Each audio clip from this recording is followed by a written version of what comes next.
Irmãos, nós vamos estudar a palavra de Deus. Vamos para o Salmo 119, versículo 105. Este será nosso texto nesta noite. Salmo 119, versículo 105. Hoje será nosso segundo estudo sobre aconselhamento bíblico e nós vamos considerar o tema a suficiência das Escrituras para o aconselhamento bíblico.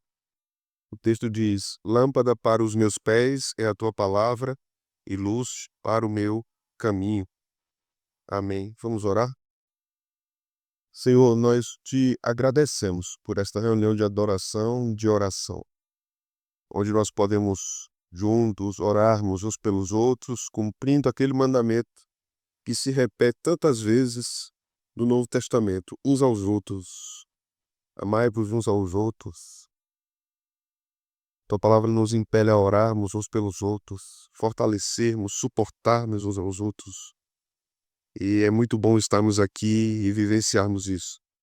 Pedimos que o Senhor nos abençoe nas nossas meditações, a tua palavra, neste assunto tão rico, tão importante, tão urgente para nós, para aqueles que venhamos a ajudar também por intermédio das Sagradas Escrituras. Pedimos que o Senhor ilumine a nossa mente, que o Senhor nos guie os passos, que o Senhor firme cada passada que dermos na compreensão da tua palavra com respeito a esse assunto, e que teu nome seja enaltecido. Em nome de Cristo oramos assim. Então, meus irmãos, hoje será nosso segundo estudo sobre aconselhamento bíblico. Nós estamos colocando os fundamentos sobre nosso entendimento sobre esse assunto e como ajudar pessoas. Aprendemos que o aconselhamento bíblico é como ajudamos outras pessoas, outros irmãos, através dos recursos que o Senhor dispôs, através das Escrituras Sagradas. E onde é o melhor lugar para o aconselhamento bíblico acontecer? Na igreja local. Essa é a instrução, esse é o entendimento que nós temos à luz das Escrituras, porque nós não clinicamos pessoas, né? Nós somos irmãos e por meio da nossa vivência de fé, por meio das nossas orações, por meio da sabedoria que o Senhor nos dá, pela sua palavra e por obra do Espírito Santo, podemos ajudar outras pessoas. Então, o aconselhamento bíblico efetivo, ele se dá no âmbito da igreja local. Então, se alguns dos meus irmãos, por exemplo, pedir que eu converse um sobrinho seu que mora no outro lado do país e ele vai chegar aqui em Caruaru, eu posso ter uma conversa com ele e falar algumas coisas para ele em termos de ensino bíblico.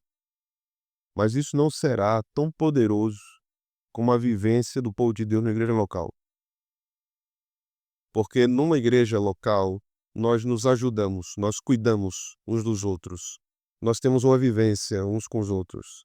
Isso não vai acontecer em uma conversa sobre determinado problema. O aconselhamento bíblico não é uma consulta.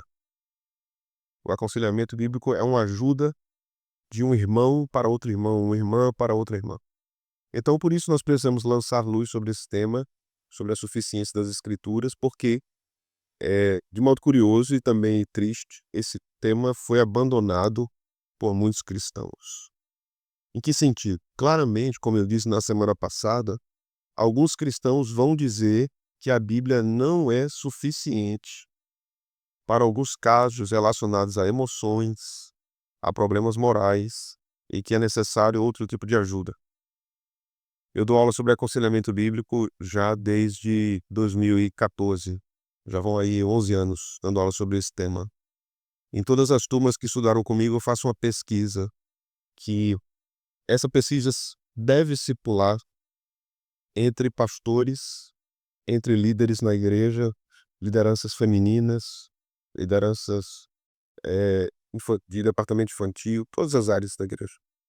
E uma das perguntas da pesquisa é: você crê que o aconselhamento bíblico tem condições, através da suficiência das Escrituras, de tratar questões emocionais?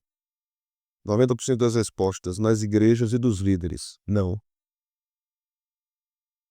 Essa é a realidade das nossas igrejas. Pastores e lideranças. Não. A Bíblia não é suficiente para tratar disso. Como eu disse na semana passada, irmãos, a Bíblia é suficiente para tudo que ela reivindica ser suficiente. Então, nós vamos aprender muito sobre isso. O nosso foco hoje é no Salmo 119. Nós não vamos estudar verso a verso, mas vamos estudar basicamente dois temas no Salmo 119, que é como nós devemos enxergar as aflições do coração, os sofrimentos da vida cristã e também questões relacionadas a pecado, porque muitos problemas da nossa vida são decorrência do pecado, né? E outros problemas da nossa vida são decorrência do pecado de alguém que impõe determinados sofrimentos sobre nós. Então, nós vamos lidar com o tema da aflição, nós vamos voltar várias vezes a esse tema do sofrimento, da aflição, do medo, né? E os seus derivados, ansiedade, pânico, e vários outros problemas de ordem emocional, né? Então, nós começamos lendo o versículo 105, que nos diz: Lâmpada para os meus pés é a tua palavra, e luz para o meu caminho.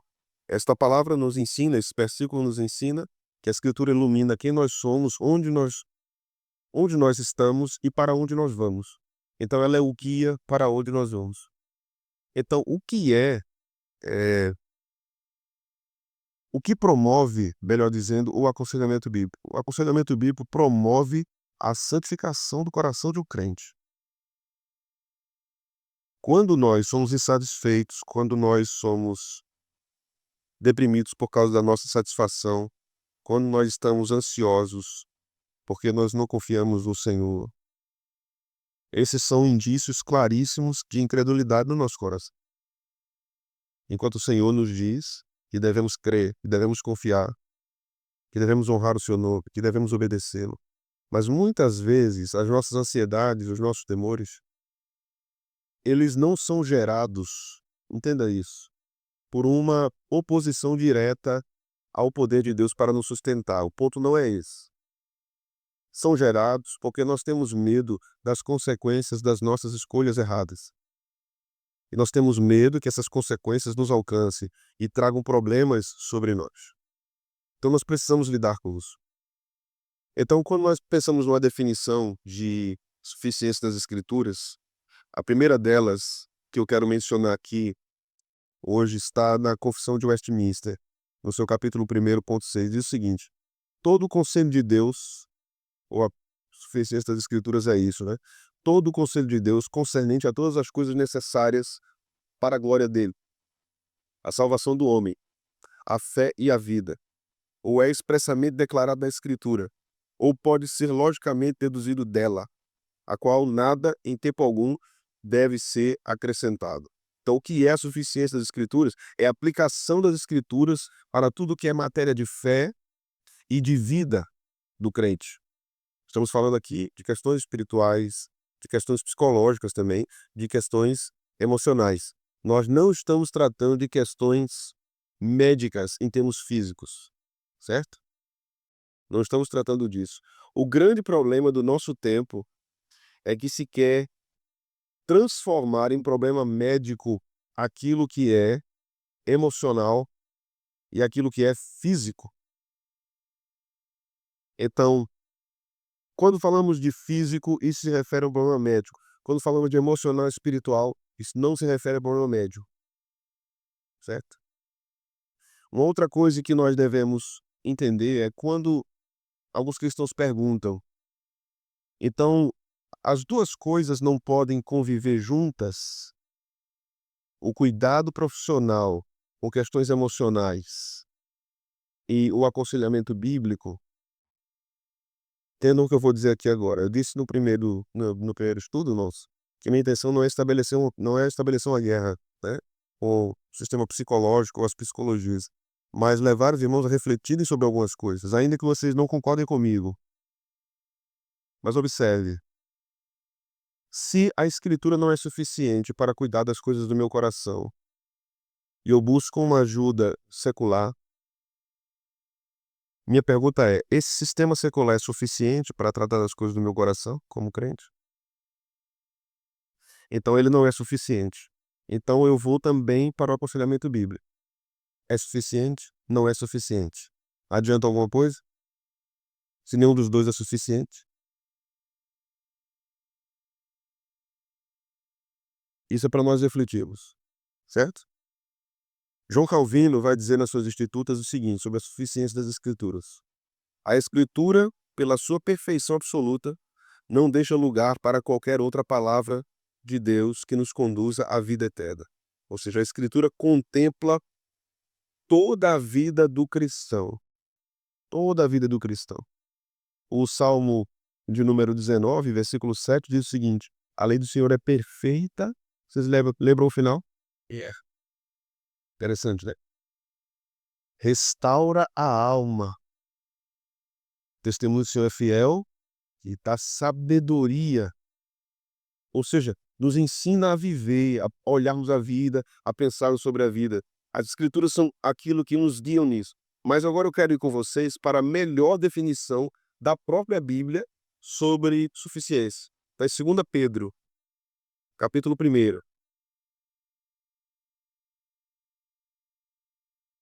Segunda Epístola de Pedro, capítulo 1, nós vamos ler do versículo 3 até o versículo de número 8, certo? 1 de Pedro, capítulo 3, ou melhor, capítulo 1, versículo 3. 2 de Pedro, capítulo 1, do verso 3 a 8. O texto diz: visto como pelo seu divino poder, observe, irmãos, nos têm sido doadas, o que é que diz agora? Todas as coisas que conduzem à vida e à piedade, pelo conhecimento completo daquele que nos chamou para a sua própria glória e virtude, pelas quais os têm sido doadas, observe de novo essa palavra, o quê? As suas preciosas e muito grandes promessas, para que por elas vos torneis coparticipantes da natureza divina, livrando-vos da corrupção das paixões que há no mundo. Por isso mesmo, vós, reunindo toda a vossa diligência, associai a vossa fé à virtude. Com a virtude, o conhecimento. Com o conhecimento, o domínio próprio. Com o domínio próprio, a perseverança. Com a perseverança, a piedade. Com a piedade, fraternidade. Com a fraternidade, o amor. Porque essas coisas existindo em vós aumentando, fazem com que não sejais inativos, nem frutuosos, no pleno conhecimento de nosso Senhor Jesus Cristo. Veja, a mais perfeita definição de suficiência das Escrituras em termos práticos para a vida de um crente. As Escrituras nos orientam, nos conduzem em todas as áreas da nossa vida e da nossa caminhada cristã.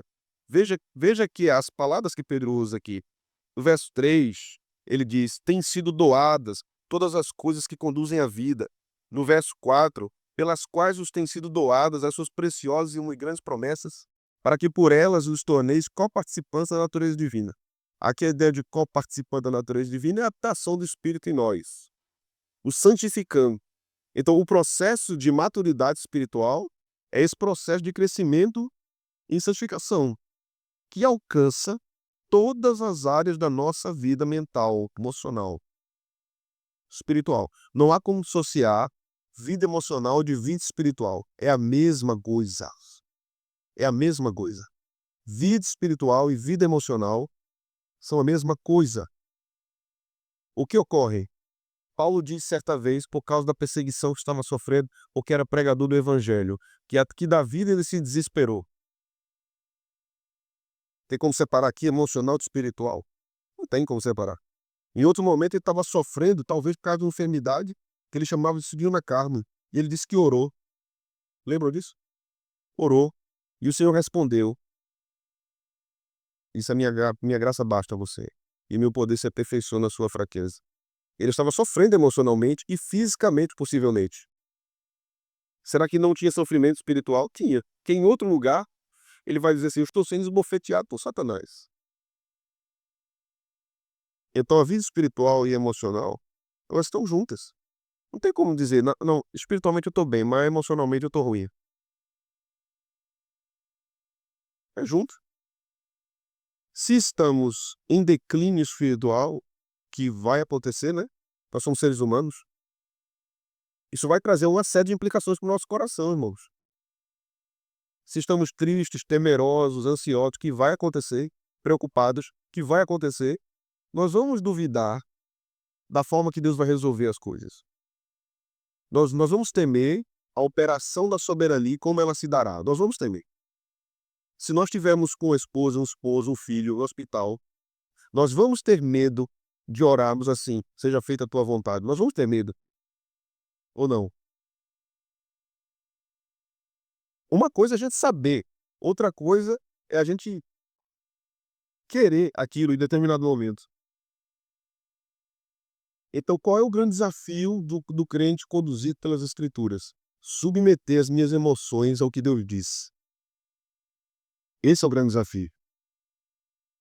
O ponto não é o que nós vamos sentir ou vamos deixar de sentir. O ponto é que qualquer coisa que vier ao meu coração, qualquer tipo de sentimento, sofrimento, dificuldade, isso deve ser submisso, deve estar sujeição às Escrituras. E não quer dizer que não vai ser uma luta, não quer dizer isso. Vai ser uma luta muito grande, vai ser uma guerra muito grande em termos de alma, de emoções, e sujeitar aquilo ao Senhor, né. Então, dito isso aqui em 2 Pedro, vamos considerar algumas coisas no Salmo 119, que é o maior capítulo, né, das Escrituras. Se formos olhar para o Salmo 119 como um capítulo. Então, o que é que aprendemos ali? Aqui 5 coisas básicas gerais sobre o Salmo 119. A primeira delas, é revelada a vontade de Deus por meio dos mandamentos, no Salmo 119. A vontade de Deus é revelada por meio dos mandamentos. A segunda coisa, a palavra de Deus consola o coração dos aflitos. Isso está no Salmo 119. E várias vezes é repetido ali. Isso. A gente vai ler daqui a pouco o texto que diz: "Foi-me bom ser afligido, para que conhecesse a tua palavra, os teus mandamentos", né. A terceira coisa, a palavra de Deus corrige o pecado, corrige o pecador. Isso também é aprendido no Salmo 119.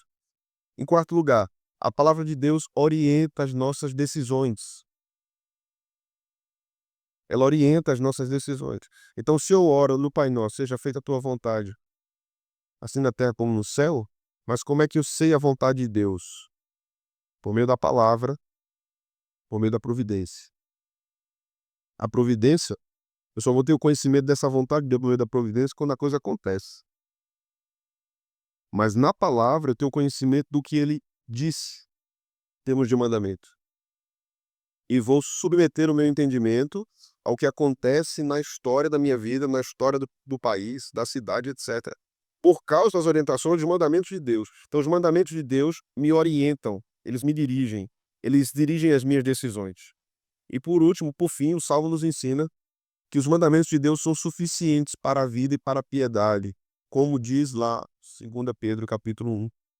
A palavra de Deus é suficiente para mim. Eu dizia lá no primeiro estudo da semana passada, irmãos, que o nosso maior problema é não procurarmos as respostas na palavra de Deus. Nós vivemos numa geração imediatista, né? Fast foodiana. Nós queremos pedir e receber. Queremos falar no chat GPT e ter a resposta imediata da coisa. Não é nem Google mais, né? Você vai na inteligência artificial e tá lá todo escrito da coisa. Então, não é por aí, a vida cristã não se processa dessa forma. Nós devemos olhar para as Escrituras e conhecermos profundamente as Escrituras. Mas vamos observar esse assunto da suficiência das Escrituras para as aflições do coração. Salmo 119, vamos ler 2 versículos, versículo 67 e versículo 71. A aflição foi um instrumento de Deus para ensinar o crente a guardar a palavra, certo? A aflição foi o açoite divino para conduzir o crente à obediência. Veja o versículo 71. Foi bom ser afligido ou foi bom passar por aflição para que aprendesse os teus estatutos? Então Deus nos diz a sua palavra que ele usa o sofrimento para nos conduzir à santificação. Deus usa o sofrimento para nos conduzir à santificação. Então, por que sofremos? Nem sempre é porque Deus está me conduzindo ao quebrantamento diretamente, mas indiretamente sempre é isso. E todas as vezes que eu sou levado a um sofrimento, Deus está me conduzindo à humildade, à crença na suficiência das Escrituras, coloca o crente de joelhos. Porque ele aprende a ser humilde, a submeter a Deus. A nossa cultura diz assim, não, não, não, você precisa arrumar outras respostas. Precisa você ficar preso nessa coisa de religião. Então, irmãos, as aflições são usadas por Deus para despertar um coração endurecido de um crente. Nós estamos falando de um crente. O coração de um crente pode ser endurecido. Quando a palavra diz, não endureçais o vosso coração como no dia da tentação, está falando para os crentes. Não é para os ímpios essa palavra. Para os crentes. Então o crente pode endurecer o coração diante da orientação do Senhor. E o que é que Deus faz? Envia a aflição. Aprendemos aqui também que a aflição pode fazer com que um crente com o coração desviado retorne ao caminho. Reaprume sua vida. Traga ele de volta. Então Deus também faz desta forma. A palavra de Deus, então, interpreta para nós aqui como Deus usa a dor. A dor. Sofrimento não é sem sentido, irmãos. O sofrimento é um instrumento de Deus para o bem do crente. Sofrimento é um instrumento de Deus para o bem do crente. Porque o sofrimento vai revelar a sua humildade ou a sua soberba. Ele vai revelar se você tem dura cerviz ou se você tem coração quebrantado. Ele vai revelar se você tem gratidão no seu coração por Deus estar nos sustentando mesmo em tempos difíceis, ou se você murmura, blasfema, desafia Deus.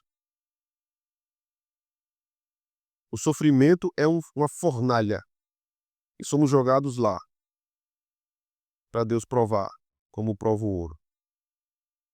Se for ouro, não é consumido. Se for madeira, feno e palha, perece. Então, o sofrimento, a dor, é um instrumento nas mãos do Senhor. Versículo 24 agora. Aqui nós vamos aprender como a palavra de Deus é para nós conselho para a direção da nossa vida. Veja o verso 24, o que o texto diz. Vamos ler juntos?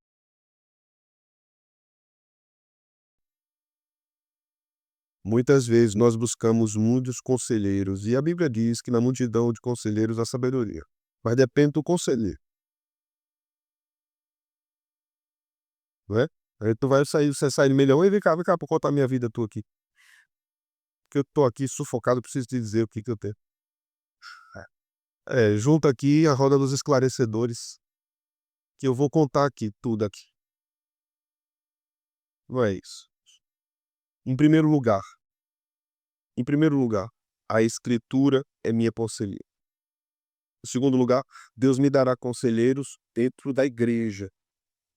Dentro da igreja. O versículo 5 que nós já lemos nos diz que lâmpada para os meus pés é a tua palavra e luz para o meu caminho. Então, a palavra de Deus que nos orienta em decisões que devem ser tomadas em meio à confusão, em meio a uma sensação de falta de direção, sendo suficiente para iluminar caminhos escuros.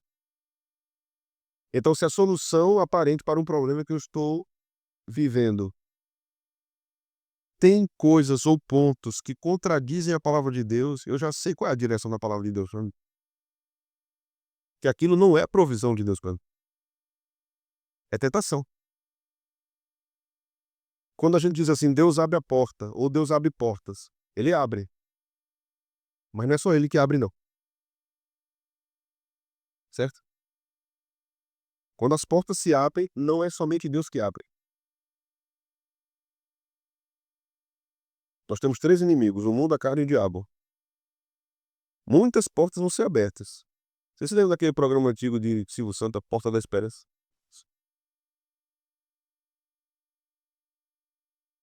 A porta que Deus abrir nem sempre será a mais óbvia. O caminho que Deus direcionar nem sempre será o mais fácil. Nem sempre será o mais fácil. Muitas vezes vão acontecer muitas coisas contrárias para você concluir assim: "Não é possível não, né, não é Deus não, porque se fosse Deus já tinha dado certo". Nem sempre é assim, viu. Às vezes dá muito errado no começo. E é por ali que Deus quer. Não é simples. Veja só, um exemplo bíblico. Deus diz a Moisés: "É o seguinte, você vai lá em Faraó e vai dizer que o meu povo deve me adorar no deserto, e Faraó tem que deixar o meu povo sair". Moisés vai lá em nome de Deus como profeta. O Senhor mandou você liberar o povo e o povo ir. Faraó olhou para Moisés e disse: "Não vai não". Foi fácil? Não. Moisés foi-se embora. Deus disse: "Volte lá e diga para ele mandar o povo sair". Moisés foi lá. Foi o que Faraó fez? Não vai não. Foi fácil? Não. Lá para as tantas, depois das pragas e tudo aquilo que aconteceu, o Senhor disse que vai arrancar o povo, e o Senhor mata os primogênitos, e o Senhor arranca o povo. E Faraó diz: "Pode ir". Aí o povo sai com Moisés. Foi fácil? Não. Aí no meio do caminho, o que que aconteceu? Um mar na frente e um exército atrás. Foi fácil? Não. Mas era Deus que estava dirigindo o povo. Naquele imprensar todinho, aquela sensação sanduíche. Pronto, se eu for pra frente, eu morro afogado. Se eu vir voltar, eu sou morto, assassinado. E agora? E o povo vai pra cima do Moisés, né? Resolva, meu amigo. E Moisés vai pra Deus, né? Resolva, Senhor. Aí Deus diz assim: diga ao povo que marche. Pegue seu cajado e coloque no mar. O caminho foi fácil? Não. Mas Deus quis assim. Deus quis assim.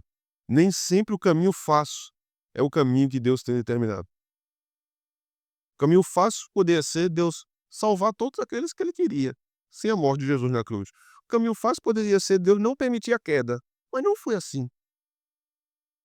Permitiu a queda, Jesus foi traído, Jesus foi abandonado, Jesus morreu, os discípulos duvidaram e ele ressuscitou. Foi o caminho mais difícil, mas essa era a vontade de Deus. Então Deus pode nos conduzir, irmãos, por caminhos muito difíceis, com a finalidade de nos santificar, certo? Então a palavra de Deus também nos corrige, não apenas nos direciona, não apenas nos ensina que a aflição nos molda, mas ela nos corrige e restaura do pecado. Veja o verso 11 do Salmo 119. Escondi a tua palavra no meu coração para não pecar contra ti. Mas se o crente não tem a palavra no coração, como é que ele é santificado? Ele não é santificado, ele peca. O verso 133 do Salmo 119. Então, o que é que me dirige os passos? O que é que me dirige os passos? De acordo com o verso 133. O que é que me dirige os passos? A palavra me dirige os passos. Pelo fato da palavra dirigir os meus passos, Deus não permitirá que nenhuma iniquidade domine sobre mim. Não é que eu não peque, porque a minha natureza é pecaminosa, eu vou pecar, mas que a maldade, que a iniquidade e o pecado não domine meu coração, porque a palavra está no meu coração, porque Deus dirige minha vida por meio da palavra. Agora, como é que um crente sem a palavra terá esse direcionamento divino?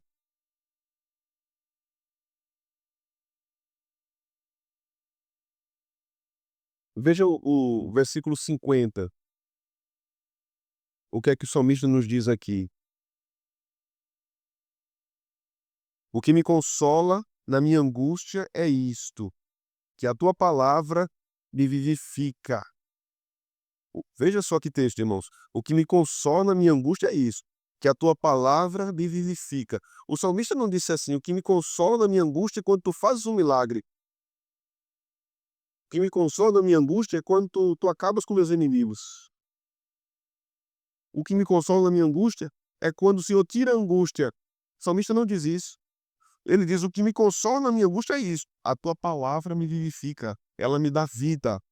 No meio da minha angústia, eu vou ter a angústia. E a tua palavra me dará vida.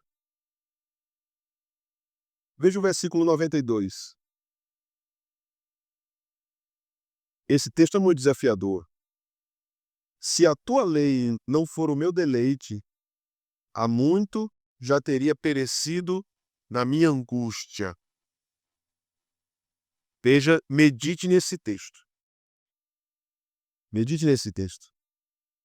Se a tua lei não fora o meu deleite, há muito teria perecido na minha angústia.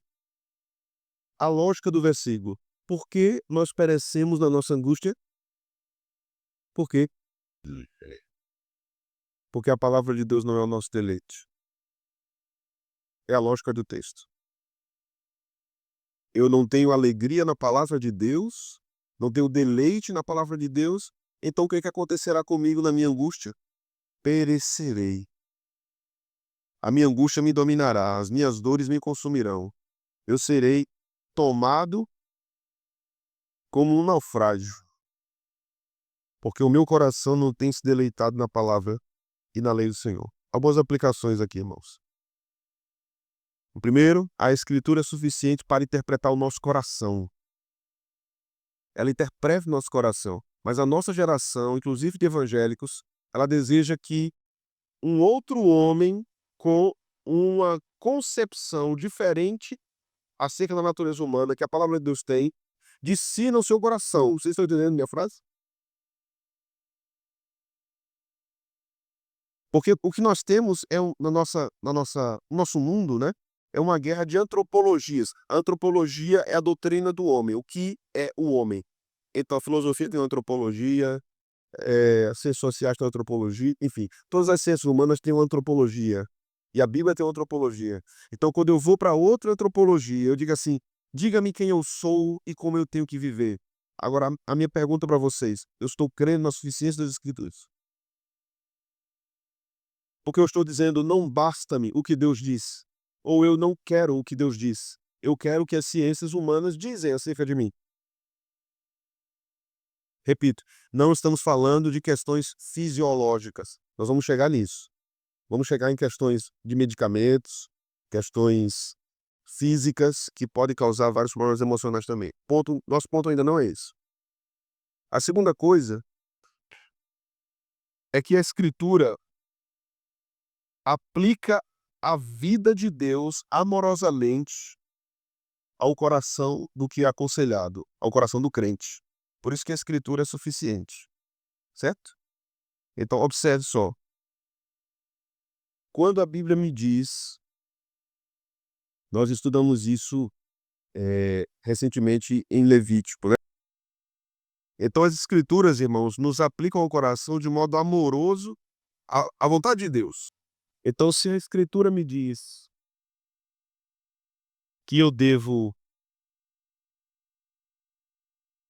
contornar situações com um irmão em que eu tive uma discórdia e não ir com esse irmão com a minha causa para ser julgado diante de ímpios, a Escritura me mostra isso amorosamente, que isso deve ser resolvido entre irmãos, não julgado por ímpios. Se a Escritura me diz que eu devo perdoar o ofensor, ela me dá um exemplo máximo daquele que não poderia de jeito nenhum ser ofendido por ninguém, que era Cristo, que foi e perdoou seus ofensores. Então a Escritura me apresenta amorosamente como deve ser a minha conduta. A Escritura não apenas me consola, mas ela denuncia os meus ídolos, certo? Ela denuncia os meus ídolos. O que é um ídolo para mim, verdadeiramente? O que é que está substituindo Deus na minha vida, na minha confiança? O quê? Aí você pode pensar assim, Mas todos nós temos isso, que eu concordo com você. Todos nós temos ídolos. E qual é o grande desafio da santificação na vida cristã? É lutarmos para derrubarmos todos eles, todos os dias.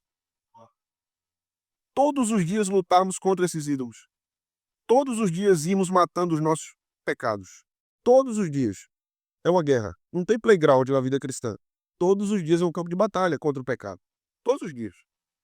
Então a Escritura fortalece o crente também a suportar as aflições.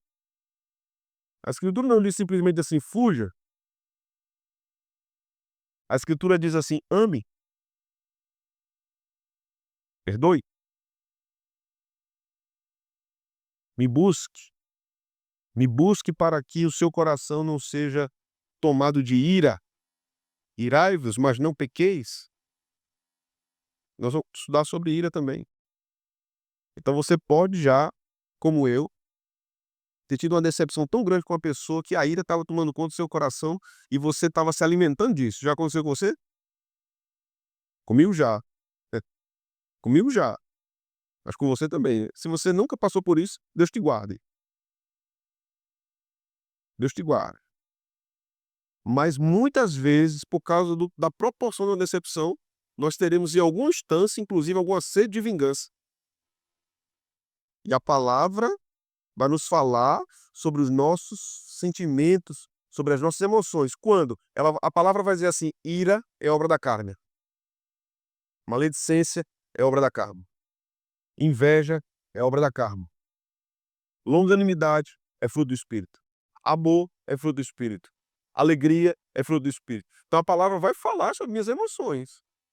E como eu devo buscar em Deus o equilíbrio das minhas emoções para uma vida mais feliz, de fato. E esse conceito de felicidade não é o que o mundo apresenta, né? Que é a ausência total de aflição. Na vida cristã, a felicidade não é a ausência total de aflição. Na vida cristã, a felicidade é estar mais perto de Jesus. Isso é ser feliz na vida cristã. É estar mais perto de Jesus. Então, meus irmãos, o Salmo 119 é um testemunho poderoso sobre a suficiência das Escrituras, sobre meus sofrimentos, sobre meus pecados, sobre minhas sensações de que eu estou perdido e desorientado. A palavra de Deus é bússola para mim, para me orientar. Deus me corrige, Deus me confronta, Deus me conforta nas aflições. Esse é o poder da suficiência das Escrituras no aconselhamento bíblico. Se isso acontece quando nós lemos a Escritura, também acontecerá quando nós compartilhamos a Escritura com um outro irmão. Quando nós apontamos para o irmão o caminho que o Senhor determinou para ele, para como ele deve lidar com tudo aquilo, né? Então, em vez de simplesmente ouvir e dizer vamos orar, quando nós somos forjados no aconselhamento bíblico, o Senhor trará ao nosso coração a palavra dele para o outro irmão. A quem pertence o aconselhamento? A toda a igreja, irmãos. A toda a igreja. Deus dá aos crentes a sua palavra, para que eles compartilhem entre si a sua palavra. Então, no aconselhamento bíblico, a palavra de Deus é a base única e suficiente para a restauração espiritual. Mas o que muitas vezes acontece? Os crentes não entendem, em primeiro lugar, o que é a vida da igreja. Eles não entendem. O que eles pensam, primeiramente, por causa de uma série de coisas.